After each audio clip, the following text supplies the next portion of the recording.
ನಮಸ್ಕಾರ. ನಮ್ಮ ಜ್ಞಾನಸೂತ್ರಂ ಯೂಟ್ಯೂಬ್ ಚಾನೆಲ್ಗೆ ನಿಮಗೆ ಮರಳಿ ಸ್ವಾಗತ.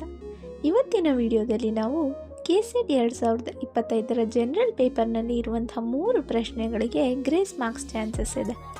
ಅದರ ಬಗ್ಗೆ ನಾವು ವಿಡಿಯೋ ಮಾಡ್ತಾ ಇದ್ದೀವಿ. ಈ ವಿಡಿಯೋನ ಶುರು ಮಾಡೋಕ್ಕಿಂತ ಮುಂಚೆ ನೀವೇನಾದರೂ ಇನ್ನೂ ನಮ್ಮ ಚಾನಲ್ಗೆ ಸಬ್ಸ್ಕ್ರೈಬ್ ಆಗಿಲ್ಲ ಅಂದರೆ ಈ ಕೂಡಲೇ ಸಬ್ಸ್ಕ್ರೈಬ್ ಆಗಿ, ವಿಡಿಯೋಸ್ನ ಲೈಕ್ ಮಾಡಿ, ಹಾಗೆ KCET ಬರೆದಿರುವಂಥ ಇನ್ನು ನಿಮ್ಮ ಫ್ರೆಂಡ್ಸ್ಗೆ ಈ ವಿಡಿಯೋನ ಶೇರ್ ಮಾಡಿ.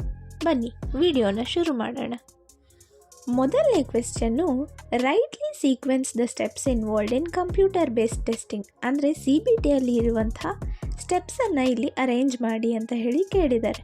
ಅವ್ರು ಕೊಟ್ಟಿರುವಂಥ points design test format, create question, choose platform or technology, ಹಾಗೆ 4ನೇದು ಡಿಫೈನ್ ಟೆಸ್ಟ್ ಆಬ್ಜೆಕ್ಟಿವ್ಸ್.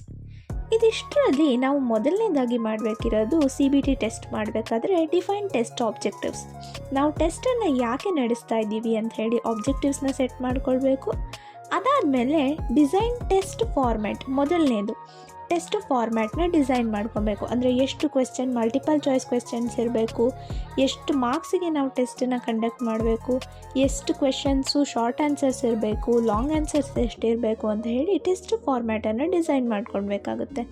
ಅದಾದಮೇಲೆ 3ನೇ ಸ್ಟೆಪ್ ಬಂದ್ಬಿಟ್ಟು ಕ್ರಿಯೇಟ್ ಕ್ವೆಶ್ಚನ್ಸ್ಗಳನ್ನು ಕ್ರಿಯೇಟ್ ಮಾಡಬೇಕಾಗುತ್ತೆ.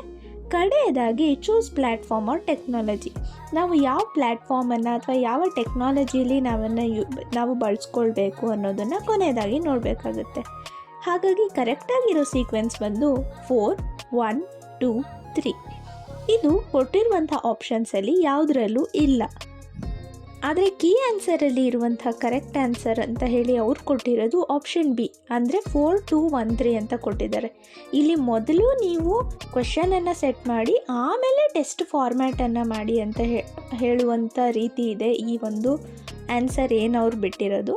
ಹಾಗಾಗಿ ಕರೆಕ್ಟಾಗಿರೋ ಸೀಕ್ವೆನ್ಸ್ ಬಂದು 4, 1, 2, 3 ಇದಿಷ್ಟು ಯಾವುದೇ ಆಪ್ಷನ್ಸಲ್ಲಿ ಇಲ್ಲ. ಹಾಗಾಗಿ ಇದಕ್ಕೆ ಗ್ರೇಸ್ ಮಾರ್ಕ್ಸ್ ಬರುವಂತಹ ಸಾಧ್ಯತೆ ಇದೆ ಅಂತ ಹೇಳಿ ನಮ್ಮ ಒಂದು ಊಹೆ. ಇನ್ನು 2ನೇ ಕ್ವೆಶ್ಚನ್ ಬಂದು, which of the following statements are true about CC and BCC fields in ಇಮೇಲಲ್ಲಿ ಕಾರ್ಬನ್ ಕಾಪಿ ಮತ್ತು ಬ್ಲೈಂಡ್ ಕಾರ್ಬನ್ ಕಾಪಿ ಫೀಲ್ಡ್ಸಲ್ಲಿ ಕೊಟ್ಟಿರುವ ಕೆಲವೊಂದು ಸ್ಟೇಟ್ಮೆಂಟ್ಸನ್ನು ಕೊಟ್ಟಿದ್ದಾರೆ.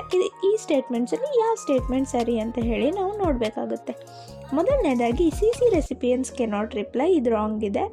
CC recipients can see other CC and BCC address, ಇದು ಎರಡರಲ್ಲಿ ಒಂದು ಸರಿ ಇದೆ, ಒಂದು ರಾಂಗ್ ಇದೆ. BCC is used for casual emails, ಇದು ತಪ್ಪು. ಇನ್ನು ಕಡೆಯದಾಗಿ BCC recipients are hidden from all other recipients, ಈ ಒಂದು ಪಾಯಿಂಟು ಸರಿ ಇದೆ. ಕೊಟ್ಟಿರೋ ಅಷ್ಟು ಆಪ್ಷನ್ಸಲ್ಲಿ ಓನ್ಲಿ 4 ಅನ್ನುವಂಥ ಆಪ್ಷನ್ನು ಎಲ್ಲೂ ಇಲ್ಲ. ಈ ಕೊಟ್ಟಿರುವಂಥ ಕೀ ಆನ್ಸರ್ಸಲ್ಲಿ ಆಪ್ಷನ್ 3, 2 and 4 ಆರ್ ಕರೆಕ್ಟ್ ಅನ್ನುವಂಥದ್ದು ಸರಿ ಅಂತ ಹೇಳಿ ಕೊಟ್ಟಿದ್ದಾರೆ. ಹಾಗಾಗಿ 4ನೇ ಆಪ್ಷನ್ ಒಂದೇ ಸರಿ ಇರೋ ಕಾರಣ ಈ ಒಂದು ಕ್ವೆಶ್ಚನ್ಗೂ ಗ್ರೇಸ್ ಮಾರ್ಕ್ಸ್ ಬರ್ಬೋದು ಅಂತ ಹೇಳಿ ನಾವು ಊಹೆ ಮಾಡ್ತಾ ಇದ್ದೀವಿ. ಇನ್ನು 3ನೇ ಕ್ವೆಶ್ಚನ್ ಬಂದು ಟೈಪ್ಸ್ ಆಫ್ ಲಿಸ್ನರ್ಸ್ ಮತ್ತು ಅವರ ಕ್ಯಾರೆಕ್ಟರಿಸ್ಟಿಕ್ಸ್ ಮೇಲೆ. ಇದರಲ್ಲಿ ಟೈಪ್ಸ್ ಆಫ್ ಲಿಸ್ನರ್ಸ್ ಅಂತ ಹೇಳಿ ನಾನ್ ಲಿಸ್ನರ್ಸ್, ಮಾರ್ಜಿನಲ್ ಲಿಸ್ನರ್ಸ್, ಇವ್ಯಾಲ್ಯೂಯೇಟಿವ್ ಲಿಸ್ನರ್ಸ್ ಮತ್ತು ಆ್ಯಕ್ಟಿವ್ ಲಿಸ್ನರ್ಸ್, ಹೀಗೆ 4 ರೀತಿಯಾದ ಲಿಸ್ನರ್ಸ್ನ ಕೊಟ್ಟಿದ್ದಾರೆ. ಹಾಗೆ ಅವರ ಕ್ಯಾರೆಕ್ಟರಿಸ್ಟಿಕ್ಸ್ನ ನಾವು ಮ್ಯಾಚ್ ಮಾಡಬೇಕಾಗುತ್ತೆ. ಇಲ್ಲಿ ಮೊದಲನೇದಾಗಿ ನಾನ್ ಲಿಸನರ್ಸ್ ಅಂತ ಅಂದರೆ ಹೇಳೋದನ್ನು ಏನು ಕೇಳಿಸ್ಕೊಂಡಲೇ ಇಲ್ಲದವರು. ಇಲ್ಲಿ ಲಿಸ್ಟ್ 2 ನಾವು ನೋಡಿದಾಗ ಮೊದಲನೇದೇನಿದೆ, is engaged in information other than needed.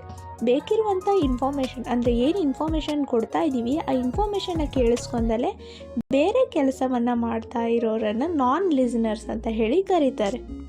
ಮೊದಲನೇ ನೋಡಿದ ತಕ್ಷಣ ಗೊತ್ತಾಗುತ್ತೆ ಫಸ್ಟ್ ಒನ್ನೇ ನಾನ್ ಲಿಸನರ್ಸ್ಗೆ ಮ್ಯಾಚ್ ಆಗ್ತಾ ಇದೆ ಅಂತ. ಹಾಗಾಗಿ ಇಲ್ಲಿ ಕೊಟ್ಟಿರುವಂಥ ಆಪ್ಷನಲ್ಲಿ ಆಪ್ಷನ್ ಡಿಯಲ್ಲಿ ಮಾತ್ರನೇ ಫಸ್ಟ್ ಒನ್ನು ನಾನ್ ಲಿಸ್ನರ್ಸು ಅಂತ ಹೇಳಿ ಮ್ಯಾಚ್ ಆಗುತ್ತೆ. ಆದರೆ KE ಅವ್ರು ಬಿಟ್ಟಿರುವಂಥ ಆನ್ಸರ್ ಪ್ರಕಾರ ಆಪ್ಷನ್ ಬಿ ಏನಿದೆ ಅದು ಕರೆಕ್ಟ್ ಅಂತ ಹೇಳಿ ಬಿಟ್ಟಿದ್ದಾರೆ. ಬಟ್ ಕರೆಕ್ಟಾದ ಆನ್ಸರು ಆಪ್ಷನ್ ಡಿ ಆಗಿರುತ್ತೆ. ಈ 3 ಕ್ವೆಶ್ಚನ್ಸಿಗೂ ಗ್ರೇಸ್ ಮಾರ್ಕ್ಸ್ ಬರುವಂತಹ ಸಾಧ್ಯತೆ ಇದೆ ಅಂತ ಹೇಳಿ ನಾವು ಎಕ್ಸ್ಪೆಕ್ಟ್ ಮಾಡ್ತಾ ಇದ್ದೀವಿ. ಈ ವಿಡಿಯೋ ಏನಾದರೂ ನಿಮ್ಗೆ ಇಷ್ಟ ಆಗಿದರೆ ಈ ವಿಡಿಯೋನ ಲೈಕ್ ಮಾಡಿ, ಹಾಗೆ ಶೇರ್ ಮಾಡಿ, ಕಮೆಂಟ್ ಮಾಡೋದನ್ನು ಮರಿಬೇಡಿ.